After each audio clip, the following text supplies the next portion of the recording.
para sa mga dati kong kasamahan, no, na nabubuhay pa. Una sa lahat, gusto ko kayong mag-ingat. Dahil kahit na nasa magkaibang bahagi na tayo ng paglilingkod natin sa masa, is naniniwala ako na may pag-asa pa rin.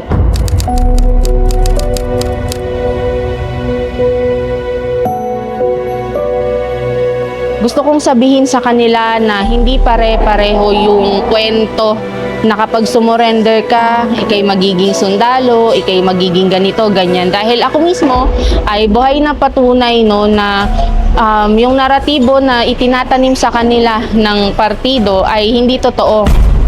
Hindi naman ako nagpagamit, hindi din naman ako nagsundalo. Na normal na civilian lang din ako na pagkatapos kong sumurrender at nakuha ko yung ipinangako ng gobyerno, nagpamilya ako, no? Binuo ko yung pamilya na pinalaki ko muna yung anak ko, nagtrabaho ako. Bumalik talaga ako sa lipunan, no? Natupad ng gobyerno yung plano niyang i-reintegrate ako sa aking society. And nung na-fulfill ko na yun, hindi natapos yung yung pagkauhaw ko sa pagtulong sa ating mamamayan, sa ating masa. Kaya bumalik ako, no?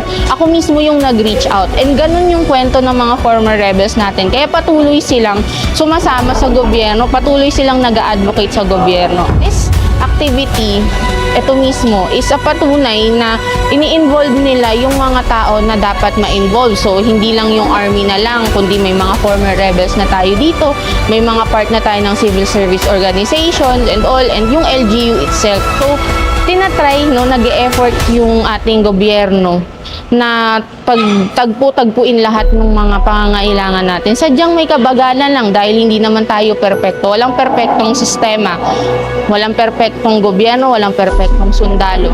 Pero hindi ibig sabihin no na hindi natin sinusubukan.